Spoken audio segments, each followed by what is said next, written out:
बिस्मिल्लाहिर्रहमानिर्रहीम अस्सलामुअलैकुम वरहमतुल्लाहि वबरकातुहू। मेरी प्यारी यूट्यूब फैमिली, आप सबका इस्तकबाल है मेरे इस नए चैनल पर।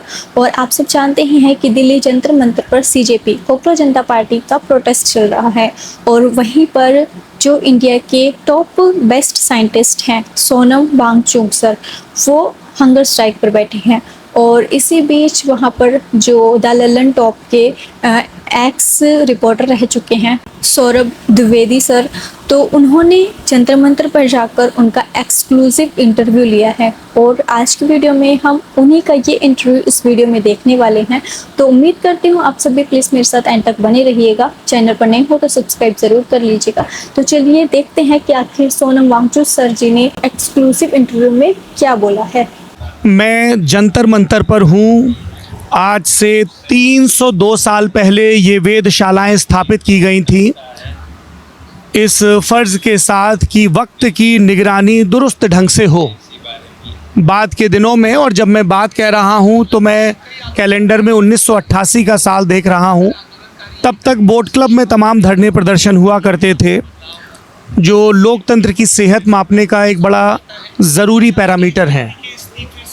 पर उसके बाद बोट क्लब से क्रमशः दिल्ली स्थित इस जंतर मंतर में कुल 5 जंतर मंतर बनाए थे सवाई राजा जयसिंह द्वितीय ने। इसको प्रदर्शन का एक स्थल बना दिया गया। ये एक बार फिर से खबरों में है, क्योंकि इस देश के एक मशहूर शिक्षाविद, पर्यावरणविद कोकरोच जनता पार्टी के समर्थन में यहाँ पर 28 जून से धरने पर हैं। मैं सोनम वांगचुक जी की बात कर रहा हूँ, NIT श्रीनगर के पढ़े हुए रेमन मैग्सेसे अवार्ड विजेता।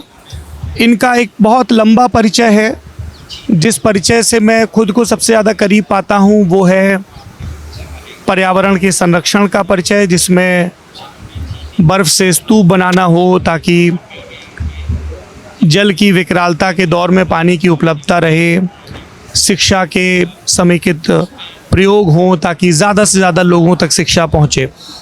सोनम वांगचुक पिछले 2 बरस से खबरों में ज़्यादा हैं, किसी फिल्मी वजह से नहीं, किसी और संदर्भ से नहीं।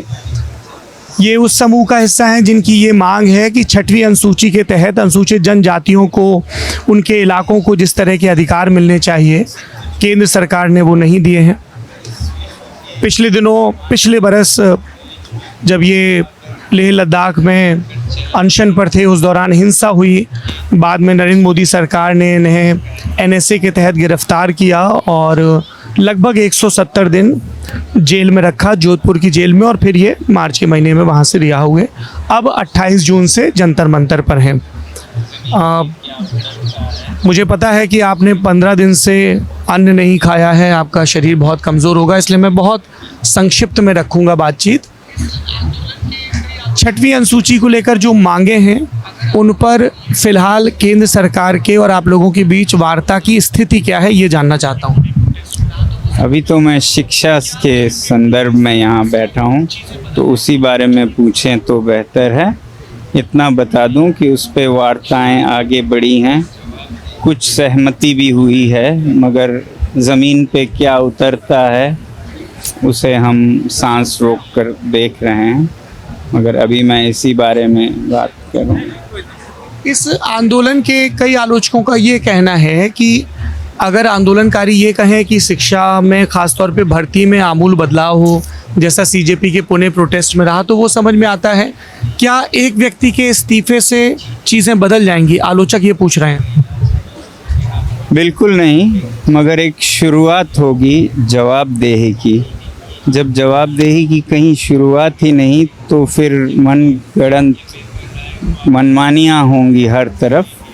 और ये सिर्फ कुछ परीक्षाओं की बात नहीं है, परीक्षाओं की बात भी कम गंभीर नहीं है। ये सिर्फ किसी परीक्षा की नहीं है, ये उस चिकित्सक की बात है जो आपके बच्चे का इलाज करेंगे। कैसे होंगे वो? जिन्होंने मेहनत नहीं की, चीटिंग की, वो आपके बच्चे का इलाज करेंगे, उनके हाथों आपके बच्चे मरेंगे। इंजीनियर्स जिन्होंने चीटिंग की, जो होनहार हैं, वो कहीं क्लर्क लगे होंगे। जिन्होंने खरीद के पेपर लाए, वो आपके भवन बनाएंगे, वो गिरेंगे, तब आपके पुश्तें मरते रहेंगे। तो ये उसकी भी बात है। उससे भी बड़ी बात है कि देश में ईमानदारी की कोई आज मूल्य नहीं है, सब बेईमानी पर चल रहा है, सब चीज़ बिकाऊ है, एग्ज़ाम के पेपर से लेके वोट तक। तो फिर ऐसे कोई देश कैसे बनेगा? विकसित तो छोड़िए, इस विश्व के समाज में, ग्लोबल विलेज में मुंह दिखाकर, सीना तान कर चलने लायक भी कैसे रहेगा? ये उस बड़ी बात का हिस्सा है। आज 16वां दिन है आपके अनशन का। क्या नरेंद्र मोदी सरकार की तरफ से किसी प्रतिनिधि ने किसी प्रकार का डायरेक्ट या इनडायरेक्ट संपर्क किया आप लोगों से? अभी तक तो हमें नहीं खबर है, मगर ऑल द मोर रीज़न कि हम उन तक ये संदेश पहुंचाएं। अगर नहीं पहुंचाया है तो ये सिर्फ सरकार की विफलता नहीं है, ये भारत की जनता की विफलता है कि वो इस आवाज़ को एम्प्लीफाई नहीं कर पा रहे हैं। वो इतने संख्या में आवाज़ नहीं दे रहे हैं कि सरकार को ये मुद्दा गंभीर लगे। क्या आप इंतज़ार करेंगे जब नेहा जैसे बच्चियां, आकांक्षा जैसे बच्चियां आपके घर से हो, आपकी बेटी हो, आपकी बहन हो, तब आप आवाज़ करेंगे? आपके साथ आने वाला कोई नहीं होगा।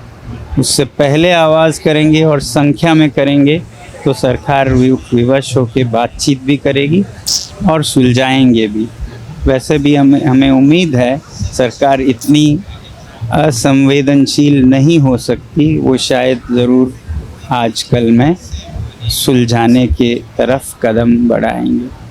बातचीत के रास्ते खुले हैं? क्या ये मुमकिन है कि जब आप लोगों को बातचीत के लिए बुलाया जाए तो आप लोग रेजिग्नेशन से इतर लॉन्ग फॉर्म रिफॉर्म्स के मुद्दे पर एक फ्रेमवर्क पर सहमत हो जाएं? जी, मैं यही कह रहा था कि रेजिग्नेशन या जवाबदेही तो शुरुआत है, उसके बाद सही क्या करना है वो दरवाज़ा खुलना चाहिए। और सबसे अच्छा जगह है हमारी संसद, तो मानसून सत्र में इस पर बहस होनी चाहिए और उसके विस्तार के लिए इन युवाओं को या मुझ जैसे शिक्षा में काम करने वालों से ज़रूर आप काम लीजिए, सुझाव लीजिए और सब मिलकर, इसमें कोई अहम की बात नहीं है, सब मिलकर एक अच्छी व्यवस्था बनाएं जो पीढ़ी पीढ़ी तक अच्छे शिक्षा की नींव रख सके।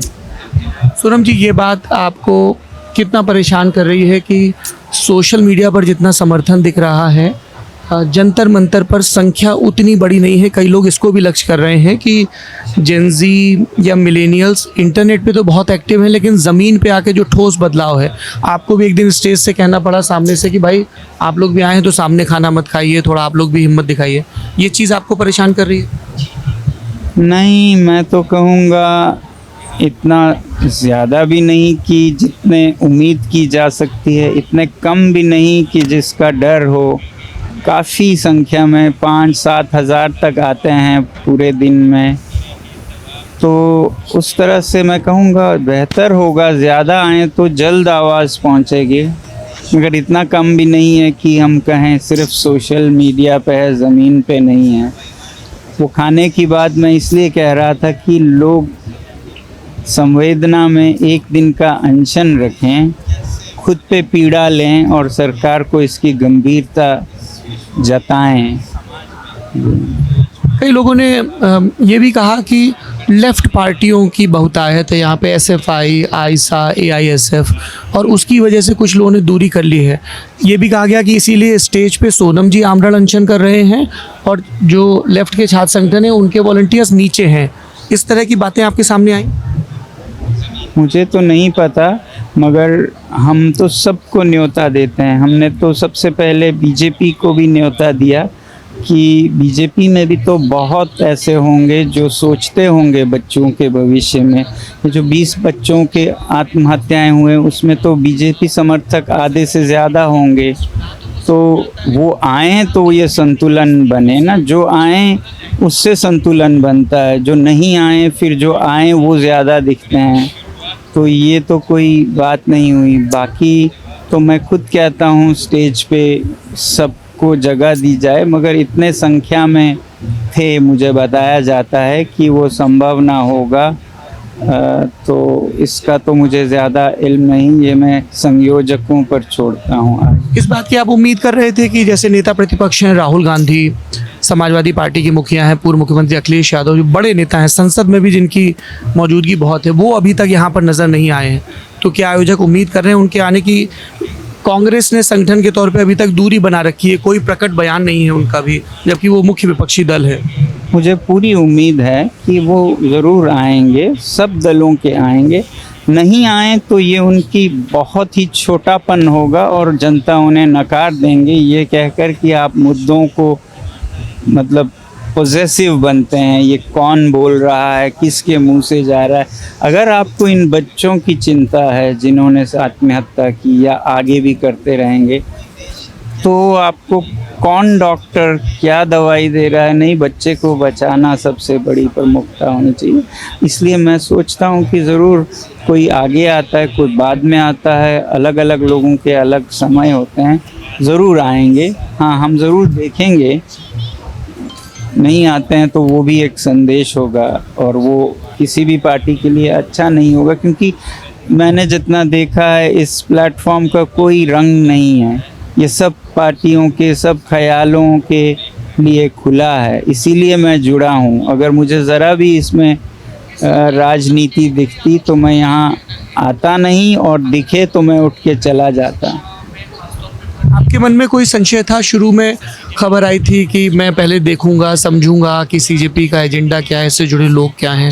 तो बहुत पहले, यहाँ बैठने से पहले, जब एलजी लद्दाख ने मुझे विवश किया, लद्दाख के एलजी ने, कि मैं इनसे संपर्क में आ गया उनकी बदौलत, तो तब मैंने इनके बारे में अध्ययन किया, इनसे बात की, और मुझे ऐसा कुछ नहीं लगा कि ये अपने लिए कुछ कर रहे हैं। कम से कम ये प्लेटफॉर्म नहीं। आगे जाकर तो ये छूट है हर एक की, वो अगर राजनीति में जाएं तो क्यों नहीं, राजनीति में अच्छे लोग होने चाहिए, मगर इस मंच को राजनीति से न जोड़ें, ये मैं सुनिश्चित। आखिरी सवाल, प्रधानमंत्री नरेंद्र मोदी अगर ये वीडियो देखें, क्या संदेश देना चाहेंगे, क्या कहना चाहेंगे एक नागरिक के तौर पर आप प्रधानमंत्री से? मैं तो हमेशा सोचता हूँ कि वो अपने देश के और पार्टी के दूरगामी हित को देख पाएंगे, और अगर देख पाएँ तो दूरगामी हित इसी में है कि वो जनता की आवाज़ सुने, संवेदनशील हों और कठोर न हों। राजनीति लोकतंत्र में कठोरता से नहीं, नरम दिली से चलते। आप मिले हैं कभी उनसे? जी नहीं। आप अपनी सेहत का ख्याल रखें। इस इंटरव्यू में सोनम वांगचुक जी ने जितनी भी बातें बोली हैं एकदम सही बोली हैं, और सच में ये जो सीजेपी का प्रोटेस्ट हो रहा है, ये सिर्फ इसीलिए नहीं कि हाँ एक इंसान इस्तीफा दे, बल्कि ये इसीलिए हो रहा है ताकि आने वाले टाइम में जितने भी बच्चे स्टूडेंट हैं उनका फ्यूचर सिक्योर हो सके। जितने भी बच्चे एग्ज़ाम की वजह से जिन्होंने अपनी जान गंवाई है, वो आने वाले टाइम में ना हो। और ये जो आजकल इस देश में चल रहा है, चाहे वो पेपर लीक को लेकर हो या फिर वोट चोरी को लेकर हो, ये सच में देश ईमानदारी से बिल्कुल भी नहीं चल रहा है। और ये बात भी सच है कि अगर बच्चे पढ़ेंगे नहीं, अगर उनके लिए जॉब वगैरह वैकेंसी वगैरह नहीं निकलेगी, तो वही चीज़ है, जितने भी अनपढ़ व्यक्ति हैं, जितने भी अनपढ़ लोग हैं, वो ही हमारे देश में आगे चलकर ऐसी पोस्ट पर बैठते हैं। अगर एक अनपढ़ इंसान को डॉक्टर बना दिया जाए तो वो आपके बच्चों का क्या ही इलाज करेगा। अगर किसी अनपढ़ इंसान को इंजीनियर बना दिया जाए तो वो आकर क्या ही कर लेगा आपके लिए। ये सच में बहुत ही शर्मनाक बात है कि इतने बड़े साइंटिस्ट होकर जो सिर्फ अपने देश के भविष्य के लिए आरक्षण पर बैठे हुए हैं, 15-16 दिन से अनशन पर बैठे हुए हैं, भूख हड़ताल पर, और इसके बावजूद भी जो सरकार है हमारे देश की, वो उनकी एक भी बात नहीं सुन रही है। उनकी बात को लेकर एक भी उन्होंने उनसे बात करने की कोशिश नहीं की है अब तक। तो ये सच में बहुत ही गलत है। आखिर सरकार को उनकी बात सुननी तो चाहिए, उनकी बात को सुनेंगे समझेंगे तभी तो कोई इस चीज़ का हल निकलेगा। अगर खुदा ना खास्ता इस हंगर स्ट्राइक के चलते हुए सोनम वांगचुक जी को कुछ हो जाता है तो इसके जिम्मेवार कौन होगी? सिर्फ सरकार होगी।